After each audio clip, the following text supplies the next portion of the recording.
Assalamualaikum pemirsa, buka mata, buka hati, insya Allah akan membuka mata dan hati kita bahwa Islam itu indah. Islam itu karomah dan Islam itu agama rahmatan lil alamin. Hari ini kita akan membahas tentang macam-macam mahram, termasuk apakah ipar dan sepupu sebagai mahram, dan bagaimanakah hukum bersafah tanpa mahram, dan mengenai hukum mahram titipan. Di mana semuanya akan kita bahas dengan menarik dan insya Allah syarat akan manfaat. Hanya di Buka Mata, Buka Hati.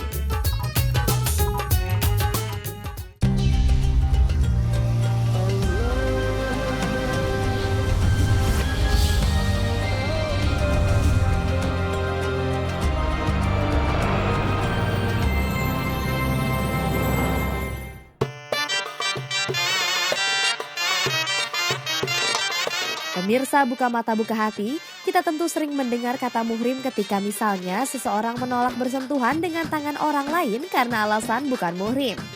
Namun tahukah Anda masih banyak yang keliru membedakan antara muhrim dengan mahram? Kata yang paling tepat itu bukan muhrim melainkan mahram. Karena muhrim berarti orang yang menjalankan ihram pada haji dan umroh, sementara mahram berarti orang yang tidak boleh dinikahi baik selamanya maupun sementara. Masalah mahram merupakan salah satu masalah yang penting bagi syariat Islam. Karena masalah ini memiliki kaitan yang sangat erat dengan hubungan muamalah di antara kaum muslimin, terutama bagi para muslimah.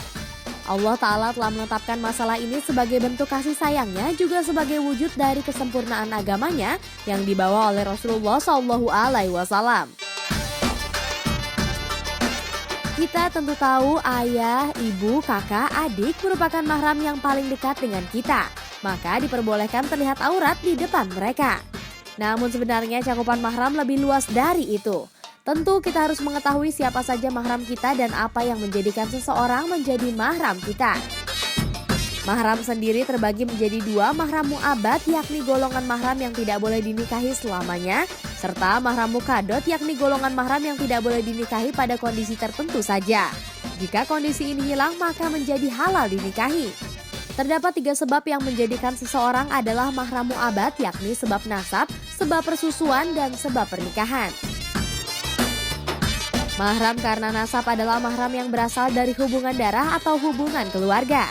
Allah Ta'ala berfirman dalam surat An-Nur ayat 31 yang artinya, katakanlah kepada wanita yang beriman, hendaklah mereka menahan pandangannya dan menjaga kemaluannya, dan janganlah mereka menampakkan perhiasannya kecuali yang biasa nampak daripadanya. Dan hendaklah mereka menutupkan kain kerudung ke dadanya, dan janganlah menampakkan perhiasannya kecuali pada suami mereka atau ayah mereka atau ayah suami mereka, ataupun putra-putra mereka atau putra-putra suami mereka, atau saudara-saudara laki-laki mereka atau putra-putra saudara laki-laki mereka, atau putra-putra saudara perempuan mereka. Para ulama tafsir menjelaskan sesungguhnya lelaki yang merupakan mahram bagi wanita adalah yang disebutkan dalam ayat ini adalah ayah, kakek dari ayah, dari ibu, juga bapak-bapak keturunan mereka ke atas. Adapun bapak angkat maka dia tidak termasuk mahram bagi wanita. Selain itu mahramnya adalah anak laki-laki, cucu, baik cucu dari anak laki-laki maupun anak perempuan dan keturunan mereka. Adapun anak angkat maka dia tidak termasuk mahram. Selain ayah dan anak, saudara laki-laki sekandung, sebapak saja atau seibu saja juga merupakan mahram bagi wanita. Begitu pula anak-anak mereka, keponakan kita. Lalu bagaimana dengan saudara kandung orang tua? Paman kita, baik paman dari bapak ataupun paman dari ibu merupakan salah satu orang terdekat kita, bahkan seringkali dianggap atau disebut sebagai bapak. Oleh karena itu, kedekatan hubungan darah tersebut, maka paman juga merupakan mahram. Dengan penjelasan sebelumnya, maka jelaslah mahram bagi laki-laki adalah ibunya, neneknya, dan seterusnya ke atas. Bibi, keponakan dari saudara perempuan maupun saudara laki-laki, sementara anak angkat, saudara angkat, ibu angkat dalam hal ini bukanlah mahram. Selain karena keturunan, ada pula golongan mahram karena persusuan. Artinya mahram persusuan atau arod'ah adalah masuknya air susu seorang wanita kepada anak kecil dengan cara-cara tertentu. Dalam hal ini persusuan yang menjadikan seseorang menjadi mahram adalah sebanyak 5 kali persusuan berdasar pada hadis riwayat Muslim dari Aisyah radhiyallahu an.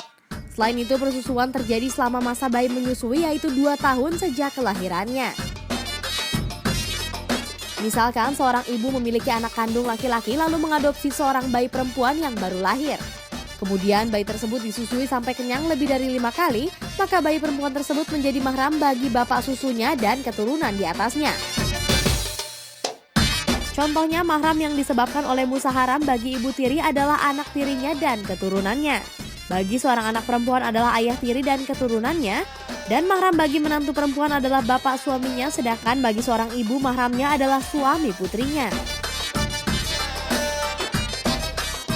Selain mahram mu'abad yang tidak boleh dinikahi selamanya, ternyata ada pula mahram mukadot, yakni yang haram dinikahi dalam waktu tertentu.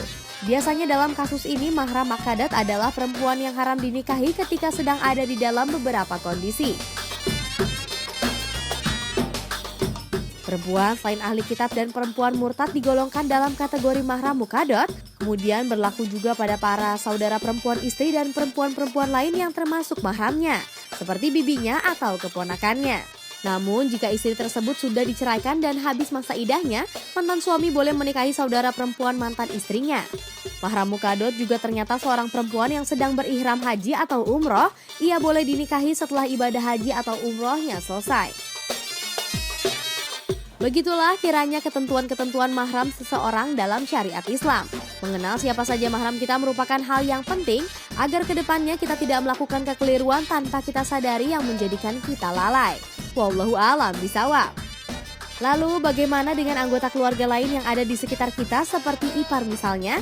Dalam segmen selanjutnya kita akan membahas mengenai hal ini. Jangan kemana-mana, tetap di Buka Mata, Buka Hati.